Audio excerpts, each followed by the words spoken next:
আপনি কি জানেন যে বিশ্বের প্রাচীনতম বোর্ড গেম যা আজও খেলা হয় এটি ভারতের একটি উপহার? চতুরঙ্গ থেকে দাবা এই যাত্রা প্রায় 1500 বছর পুরনো। বাহ, এটি সত্যিই দারুণ এবং চমৎকার তথ্য। আপনি কি জানেন এই খেলাটি শুরুতে কেমন ছিল? দেখুন, গুপ্তামলে এটি চতুরঙ্গ নামে পরিচিত ছিল এবং সবচেয়ে আকর্ষণীয় জিনিস হলো এটি 4 জন খেলোয়াড়ের খেলা ছিল, যেখানে পাশা ব্যবহার করা হয়েছিল। প্রতিটি টুকরো সেনাবাহিনীর একটি নির্দিষ্ট ইউনিটের প্রতীক ছিল। ওহ, তাহলে কি এটা শুধুই মজা করার জন্য ছিল, নাকি এর পেছনে কোনো গভীর এবং গুরুতর উদ্দেশ্য লুকিয়ে ছিল? আসলে এটি ছিল এক ধরনের সামরিক সিমুলেটর। জেনারেলরা যুদ্ধের কৌশল ব্যাখ্যা করতে এটি ব্যবহার করতেন। হাতি, ঘোড়া এবং রথ প্রতিটি টুকরো প্রকৃত সামরিক ইউনিটের ক্ষমতা প্রতিফলিত করত। তাহলে এটি ভারতের বাইরে পৌঁছালো কিভাবে? এই খেলা প্রথম সিল্ক রোড দিয়ে পারস্যে পৌঁছেছিল।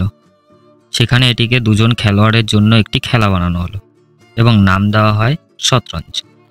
ফার্সি পণ্ডিতরা এতে অনেক নতুন নিয়ম যোগ করে এবং খেলাটিকে আরও জটিল করে তোলে। ওহ, তাহলে এটা কিভাবে ইউরোপে পৌঁছালো?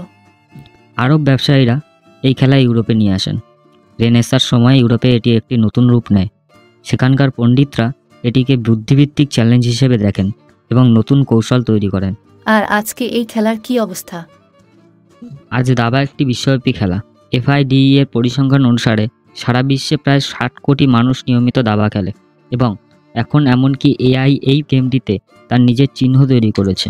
তাহলে এটা বলা ঠিক হবে যে দাবা একভাবে মানুষের বুদ্ধিমত্তার পরীক্ষা? হ্যাঁ, বিশ্ব দাবা ফেডারেশনের মতে একজন ভালো দাবা খেলোয়াড় একটি ম্যাচে গড়ে 35 থেকে 40টি চাল আগে থেকেই পরিকল্পনা করে। এটি মস্তিষ্কের ব্যায়ামের সেরা উদাহরণ। হয়তো এই কারণেই আজও স্কুলে এটিকে উৎসাহিত করা হয়। হ্যাঁ, গবেষণায় দেখা গেছে যে শিশুরা দাবা খেলে তাদের সমস্যা সমাধানের ক্ষমতা 17% পর্যন্ত বৃদ্ধি পায়। এটি শুধু একটি গেম নয়, এটি একটি মস্তিষ্কের জিম। তাহলে ফ্যাক্ট লাইট FM এর দর্শকদের জন্য আপনার বার্তা কি? আমার বার্তা হলো, দাবা শুধু একটি খেলা নয়, এটি আমাদের সাংস্কৃতিক ঐতিহ্যের অংশ, যা আমাদের শেখায় জীবনে প্রতিটি পদক্ষেপ চিন্তা করে নেওয়া উচিত। ধন্যবাদ।